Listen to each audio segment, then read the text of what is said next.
श्री महागुरुभ्यो नमः। हरिः ओम। सदाशिवसमारम्भां शङ्कराचार्यमध्यमाम् अस्मदाचार्यपर्यन्तां वन्दे குருபரம்பராம். ஜெம் டிவி நண்பர்களுக்கு எனது வணக்கங்கள். இன்றைய நாள் அனைவருக்கும் இனிய நாளாக அமைய எல்லாம் வல்ல இறைவனை வேண்டி இன்றைய மதமும் நம் மதமே நிகழ்ச்சிக்கு செல்வோம்.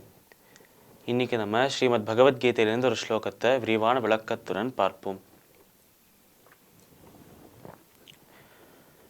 அவ்யக்தோக்ஷரமித்யுக்த தமாஹு பரமாம் கதிம் யம் பிராப்ய ந நிவர்த்தந்தே தத்தாம பரமம் மம.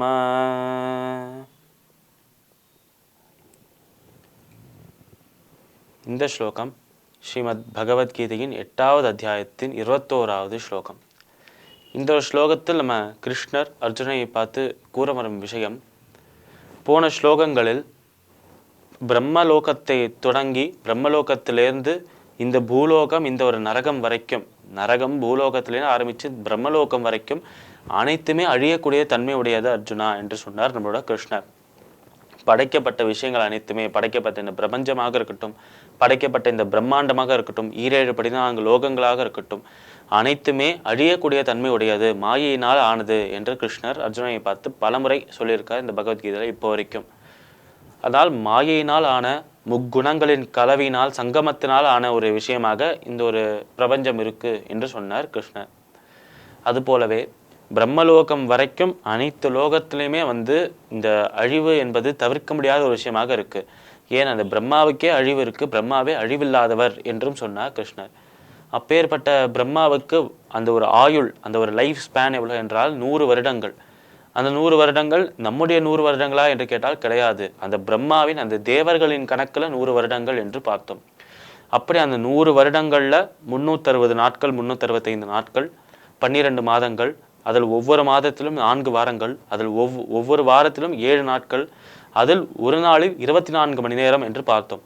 அந்த ஒரு நாளில் ஒரு பகல் ஒரு இரவு 12 மணி நேரம் சரிசமமாக இருக்கும் என்று பார்த்தோம். அப்படி பிரம்மாவின் வாழ்நாளில், பிரம்மாவின் வாழ்க்கையில் ஒரு நாள் ஒரு பகல் என்பது இங்கு ஒரு கல்பமாக இருக்கு, அதாவது ஒரு 1000 சதுர்யுகங்களாக இருக்கு என்று பார்த்தோம். இன்னொரு இரவு என்பது இங்கு 1000 சதுர்யுகங்களாக இருக்கு என்று பார்த்தோம். ஆனால் நம்ம கணக்குப்படி பார்த்தோம் என்றால் பிரம்மாவுக்கு அழிவில்லை என்றுதான் பார்ப்போம். ஆனால் தேவர்களின் கணக்குப்படி, அந்த பிரம்மாவின், அந்த ஒரு கடவுளின், அந்த இறைவனின் கணக்குப்படி அவருக்கும் அழிவு இருக்கு என்று தான் புரிந்து கொள்ள வேண்டும். இப்படி பிரம்மாவுக்கும் அழிவு இருக்கு, நம்மை படைப்பவருக்கும் அழிவு இருக்கு என்றால் அவரால் படைக்கப்படும் விஷயங்களுக்கும் அழிவு என்பது இருக்கும் தானே. அதனால்தான் பிரம்மாவின் நாள் துவங்கும் போது நம்ம எல்லாருமே படைக்கப்படுகிறோம், உயிரினங்கள் எல்லாமே படைக்கப்படுகின்றன. அவரின் நாள் முடியும் போது, அவர் உறக்கத்திற்குள் செல்லும் போது, அவர் தூங்க போகும்போது அனைத்துமே அழிக்கப்படுகின்றன என்றும் பார்த்தோம். இப்படி இருந்தாலும் இந்த லோகங்களுக்கு, 14 லோகங்களுக்கும், இந்த பிரம்மாண்டத்துக்கும், இந்த பிரம்மாண்டத்தை தாண்டி இருக்கும் அனைத்து லோகங்களுக்கும் அப்பாற்பட்டவனாக ஒருத்தன் இருக்கிறார். இது எல்லாத்திற்கும் அப்பாற்பட்ட ஒரு இடம் இருக்கிறது. அந்த ஒரு இடம்தான், அந்த ஒரு இடத்தில் இருக்கும் அந்த ஒரு புருஷன், அந்த ஒரு சக்தி தான் இது எல்லாத்தையுமே இயக்கின்றிருக்கு என்று சொன்னார். அந்த சக்தியும் நானே, அந்த இடம் என்னுடைய பரமபதமே, அந்த பரமபதத்தில் தான் நான் இருக்கிறேன், அந்த பரமபதத்தின் ஸ்வரூபமாகவும் நானே இருக்கிறேன் என்றும் சொல்றார் நம்மளோட கிருஷ்ணன்.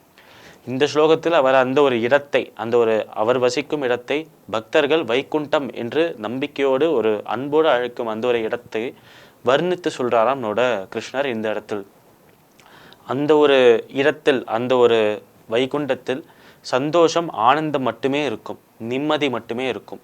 இந்த பகை, பொறாமை, இந்த மாதிரி ஒரு கோபம், தாபம் இது எதுவுமே இருக்காது. எப்பொழுதும் சாத்வீகமாக, எப்பொழுதும் ஒரு அமைதியான ஒரு சூழ்நிலையோடு, மனதுக்கு நிம்மதி அளிக்கக்கூடிய ஒரு சூழ்நிலையோடு தான் அந்த ஒரு இடம் இருக்கும் என்று சொல்றார்.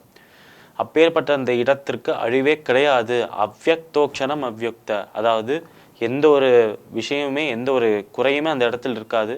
அந்த இடத்தை நம்மளோட வாய்களால், நம்மளுடைய அறிவினால் வர்ணிக்க முடியாத ஒரு அழகு அந்த இடத்துக்கு, மற்றும் அதற்கு அழிவே கிடையாது என்றும் சொல்றார். மீண்டும் அவர் சொல்ற விஷயம் ஏற்கனவே சொன்னதுதான், அந்த இடத்தை யார் அடைகிறானோ அவன் மீண்டும் பிறப்பெடுப்பது இல்லை என்று சொல்றார் அவர். அதற்கு தான் முக்தி, மோட்சம் என்றெல்லாம் பார்க்கிறோம்.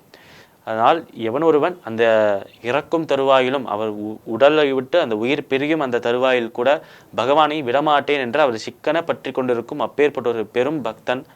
அந்த பக்தனுக்கு அந்த பகவான் ஒரு அன்பளிப்பாக முக்தியை அளிக்கிறார், மோட்சத்தை அளிக்கிறார் என்று பார்த்தோம். அவருடைய பரமபதத்திற்கு அழைத்து கொண்டு செல்கிறார். அந்த பரமபதத்தை எட்டிவிட்டால், அந்த பரமபதத்தை அடைந்து விட்டால் அதைவிட அடையக்கூடிய விஷயம் வேற எதுவுமே கிடையாது. மீண்டும் வேற பிறப்பு என்பது கிடையவே கிடையாது என்றும் சொல்றார் நம்மளோட கிருஷ்ணர். ஸ்ரீமத் பகவத்கீதையின் 8வது அத்தியாயத்தின் 21வது ஸ்லோகத்திற்குண்டான விளக்கம் இதுவே. மீண்டும் நாளை சந்திப்போம். நன்றி, வணக்கம்.